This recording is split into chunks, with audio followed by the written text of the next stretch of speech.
Hello and welcome to History with Jackson.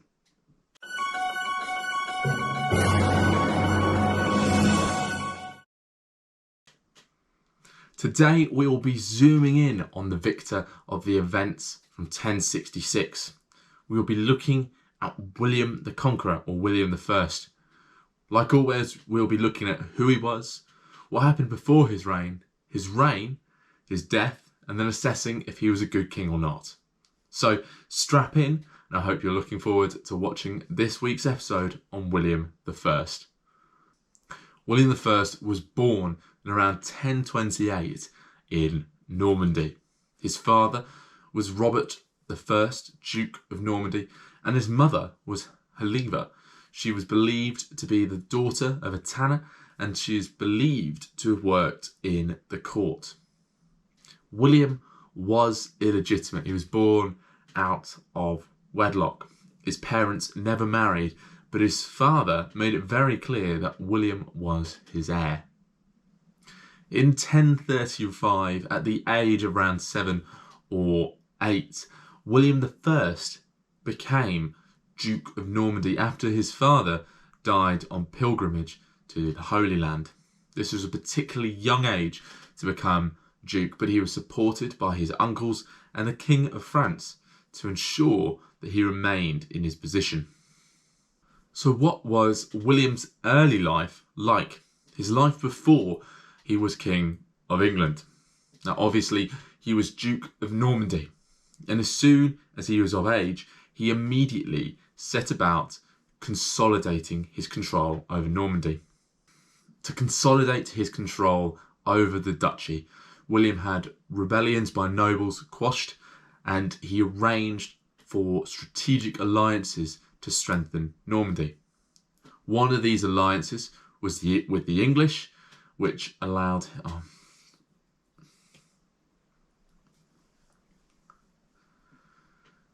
to secure and consolidate his control over the duchy. William had rebellions by his nobles quashed by armies and by nobles who were supporting him, and he arranged for alliances to strengthen the duchy's position. One such alliance was William's own marriage to Matilda of Flanders. This made Flanders one of the biggest allies of Normandy and fully strengthened his position in the region. Another alliance was with England and with Edward the Confessor, who we touched on in the first video of this series.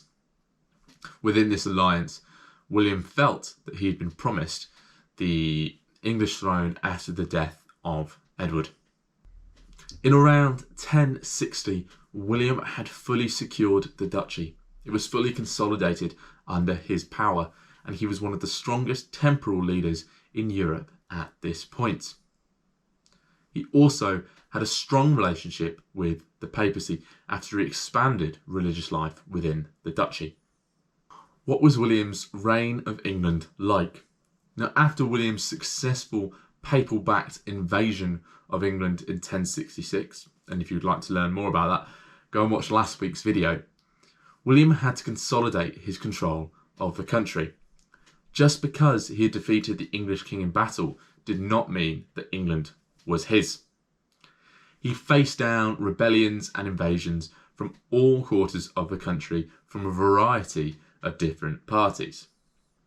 The people that headed these revolts and invasions were the former King Harold II's sons, who were coming from Ireland, King Svin II of Sweden, King Malcolm III of Scotland, Northern Saxon nobles, and Hereward the Wake.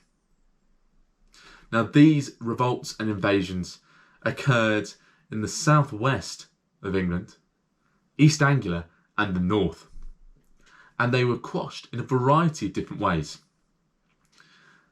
Now in Exeter, Harold II's sons were defeated in battle. King Svin of Sweden was paid off to leave England and never return. In East Anglia, William's forces marched in, and eventually Hereward the Wake acquiesced to William's rule, and accepted him as the King of England.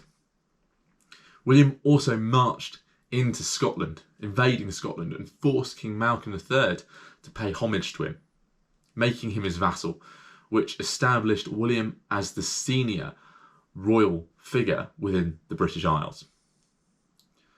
But the most drastic quashing of rebellion or revolt was in the north, and this occurred in the harrying of the north.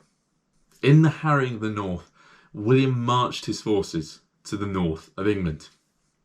And when they were in the north of England, they laid waste to everything, burning houses, burning crops, and killing scores of people, removing the whole northern way of life and removing any chance of any form of rebellion. And by 1072, England was truly under William's control. Now, William didn't only bring conquest and terror to England, he also brought in a continental style of government and nobility. This removed the need for the Witan and changed inheritance laws, so that the king's country or a noble's estate passed directly to his son, as opposed to either being elected or shared among the family. This new style also made the nobility more beholden to the monarchy, as their titles stemmed from them as opposed to being theirs. The arrival of the Normans not only changed England structurally, but it also changed the English landscape. William established the New Forest, which was to be a royal hunting ground, and this was a massive change to what had previously been, which was an open ground for many people. William also went on a massive castle building project. These castles became symbols of conquest and terror, and they were built in troubled areas of the country. So in places like York, at river crossings, major transportation passages, and border regions such as with the Welsh and the Scottish. And they were key figures to Norman authority. However, famously, towards the end of his reign, William commissioned a survey of his realm. This survey was to record the size of land, the value of land, and the owners of the land, and it was compiled into a document that many of us have already heard of. This document was called the Doomsday Book. And whilst we're not entirely sure of what the Doomsday Book was supposed to do, we have a general idea of what it did do, and that there were three areas of which it looked at. It had a legal purpose. It had a legal purpose to settle land disputes and to name the owner of that land. It had a financial reason for being compiled, so that William knew the exact value of his land and the exact value at which that land and that person should be taxed at, so that no one was paying an unfair rate of tax. The Normans knew that England was a rich and fertile country, so that they were going to take what they rightly deserved from it. And thirdly, it also had a military purpose. From the Doomsday Book, William was to know how many men he had at his service for an army, and he was to know exactly where his generals were. Now, how did William the Conqueror die? Now, in 1087, ever the conqueror, ever the force of nature, William caught wind that the French king had made an incursion into Normandy. So William immediately set sail to enact his revenge on the French king. He marched into Mons, the French territory on the border of Normandy, with his troops. And in Mons, they ravaged it, much like the harrying of the north. And they destroyed so much in the town that there is no archaeological evidence left of the pre-1087 settlement, because William's forces damaged it and burnt it to that extent. During this event, William's horse was hit by a beam, and it launched him off his saddle. Now, at this time, William was in his 50s. He was rather large. He was enjoying his kingship. And it's thought that from this impact, he ruptured his spleen. William was then taken to Rouen Cathedral, and here he died from his injuries. The once huge force of nature that had conquered England and submitted it to his rule had passed away. But he passed away leaving two kingdoms, or one kingdom and one duchy. So he passed Normandy to his eldest son, Robert, who would be Robert II of Normandy. And then he passed England to his second son, William, who would be William II of England. And then he passed a large sum of money to his third son, Henry. And thus ended the Conqueror's reign.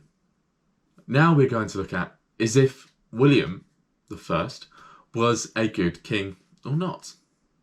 Now, obviously, William was a strong military leader. He led a successful invasion and he was able to consolidate his rule over England very successfully. However, modern scholars have called the harrying of the North a genocidal event.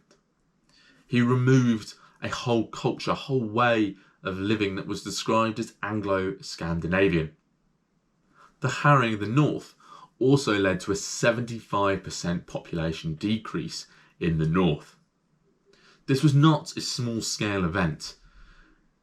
It was a huge event that changed the nature of England and can possibly be still felt today. And whilst he changed structures within government and the nature of England, this genocidal event is a huge stain on his reputation.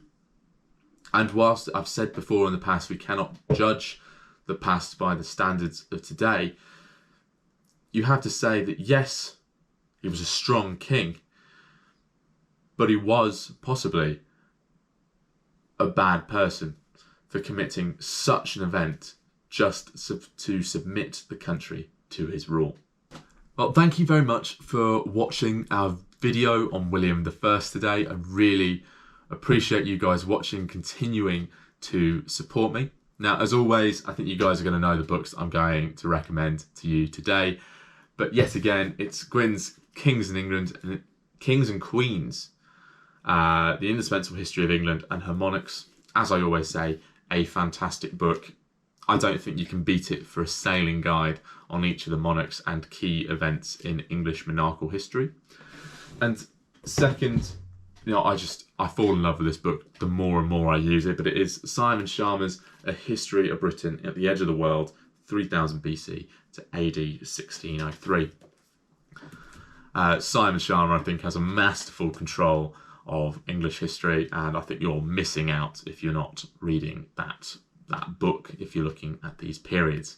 As always, these books will be in the description below, along with my social media links, my Buy Me a Coffee link as well, if you would like to support me. In the meantime, if you would like to catch up with everything History with Jackson related, please head to www.historywithjackson.co.uk. On there, you can keep up to date with the podcast, all the videos, the blog, which has got some things coming to it soon. And yeah, I really appreciate you guys watching this series. I'm really getting into it. I think you'll notice that they're probably getting a bit more in depth and a bit heavier, but I hope that you guys are learning something from them. So thank you very much for watching today, guys, and stay tuned for next week, where we will be looking at King William II, and it is looking like it's going to be an exciting episode. So stay tuned for next week, and I'll see you guys later.